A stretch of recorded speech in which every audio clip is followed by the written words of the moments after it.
Alors, bienvenue à tout le monde et bienvenue dans la quatrième session sur les rêves et les songes et les visions. Toutes ces dimensions-là qui sont tellement intéressantes et tellement nécessaires aujourd'hui. Et j'ai donné un titre pour cette quatrième session. Ça va être les réalités célestes et symboliques célestes. Et comme on a déjà constaté, si vous avez déjà entendu les trois premières sessions, j'ai dit que Dieu, c'est pas quelqu'un qui est un avare, qui garde tous les trésors pour lui-même. Non, il cherche des amis et il veut qu'on sonde son cœur. Il veut nous purifier. Il veut établir notre saint caractère, notre identité en lui. Et de plus en plus, si nous, on est OK avec ça, il va nous avancer, il va nous faire vraiment approfondir notre connaissance de lui et de ce monde céleste qui est tellement énorme.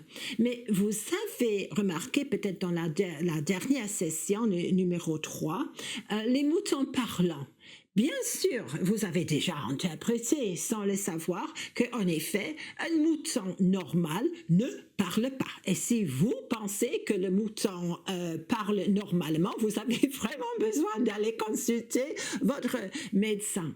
C'était très très clair, n'est-ce pas, que les moutons dans mon rêve-là, ça représentait des êtres humains. C'est-à-dire qu'il y a des niveaux de symbolique dans le rêve, n'est-ce pas?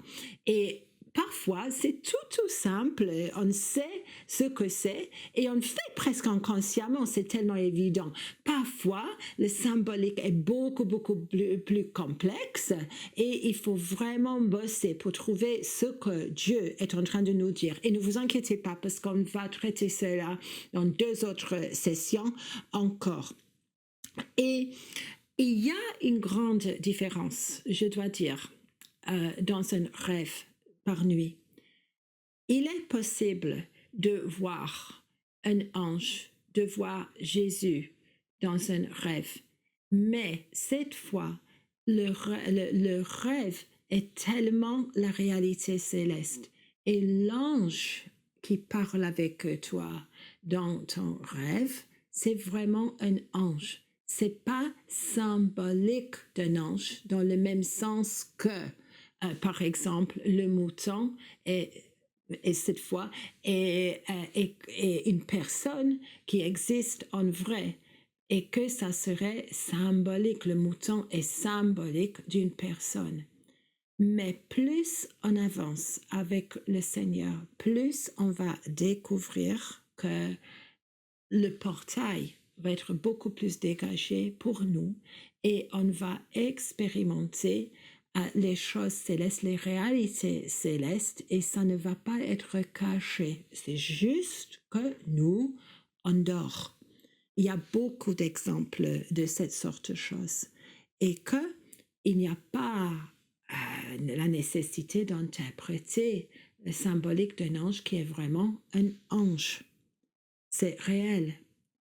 Et des exemples, quand Joseph, le futur mari de Marie, quand lui, il rêve d'un ange 2 fois, l'ange est vraiment un ange.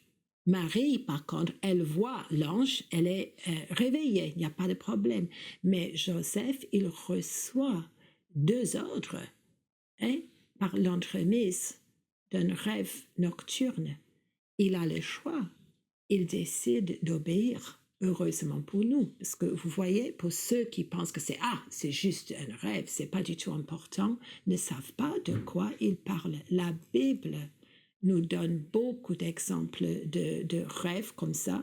Vous imaginez un peu si Joseph avait décidé de ne pas épouser Marie et si finalement il avait décidé de ne pas prendre la mère et l'enfant pour aller en Égypte, vous voyez que ça va changer énormément les conséquences de notre histoire. La Bible ne serait pas la même Bible si Joseph n'avait pas obéi à ces 2 rêves et si Marie n'avait pas obéi aux ordres de l'archange qui a apparu devant elle, vous voyez.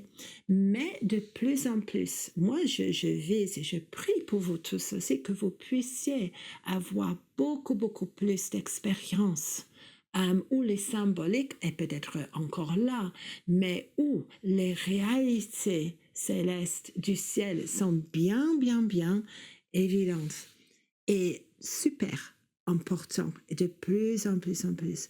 Et sachez aussi que le côté négatif est également vrai, qu'il y a des symboliques qui sont démoniaques et qu'il y a des apparitions démoniaques qui sont là dans mes rêves. Un exemple, un bel exemple que je donne aux gens normalement, c'est qu'une fois avec mon mari, on avait décidé de passer des vacances sur une île espagnole et pendant la nuit, un scorpion dans mon rêve essayait de m'étrangler. Je vous assure, un scorpion immense. Et je me suis dit, mais, ouais, mais il fait quoi? J'essaie de lui dire, je suis en vacances, vous me laissez. Et j'ai dû prier très fort en langue. Et ce scorpion m'a quitté.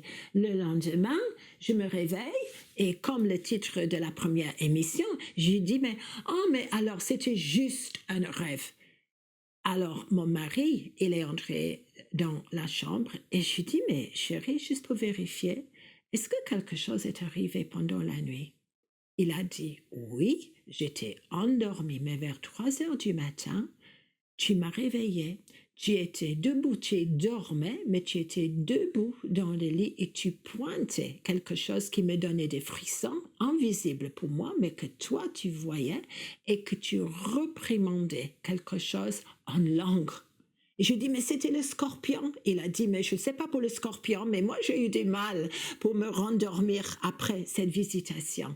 C'est-à-dire que ça joue malheureusement dans les deux sens. Et je dois vous avertir que le moment que Dieu reconnaît votre sérieux pour aller dans les profondeurs des rêves et des visions nocturnes, que l'ennemi, ici, il va reconnaître la même chose et il va intervenir.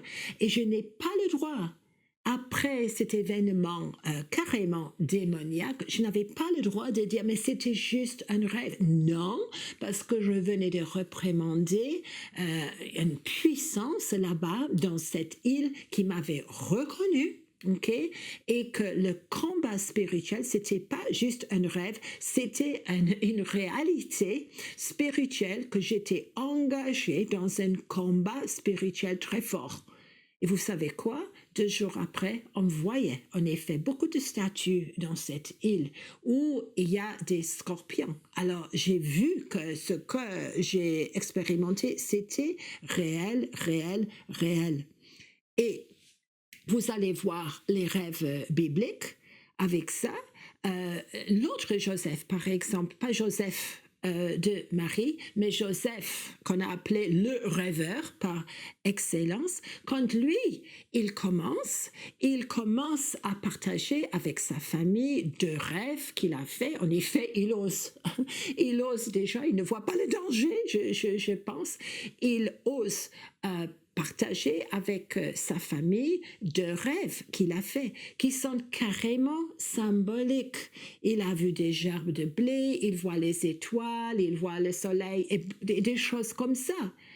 Et c'est clair aussi que sa famille, ils n'ont pas besoin d'interprétation, ils savent. Bien sûr que les étoiles, le soleil, les gerbes de blé, c'est bref, moi, Joseph, je suis presque la vedette de ce spectacle. On sait qu'ils ont interprété bien parce qu'ils sont tellement fâchés contre, pour eux, le petit orgueilleux.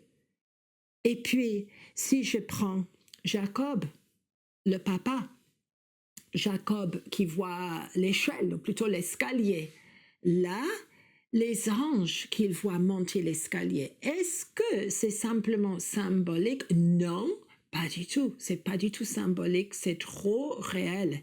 Et Jacob, en effet, il doit reconnaître que c'est la maison de Dieu. Les anges sont réellement une réalité céleste. J'espère que vous voyez la différence. Et On a également un choix, mes amis, que quand on reçoit des visions comme ça, des rêves comme ça, et j'ai oublié de vous dire, mais c'est peut-être un bon moment pour expliquer que parfois, il est difficile de discerner la différence entre un rêve quand je suis pleinement endormie et une vision nocturne, quand je suis peut-être réveillée un petit peu, peut-être endormie.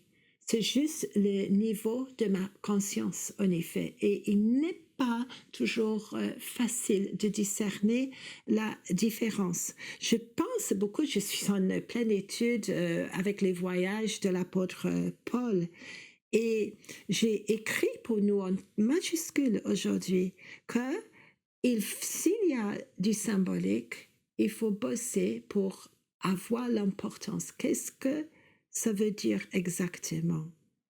S'il y a des réalités célestes, vous, vous obéissez instantanément à l'ordre que vous avez reçu, que ce soit par un homme, que ce soit par Jésus, que ce soit par un ange.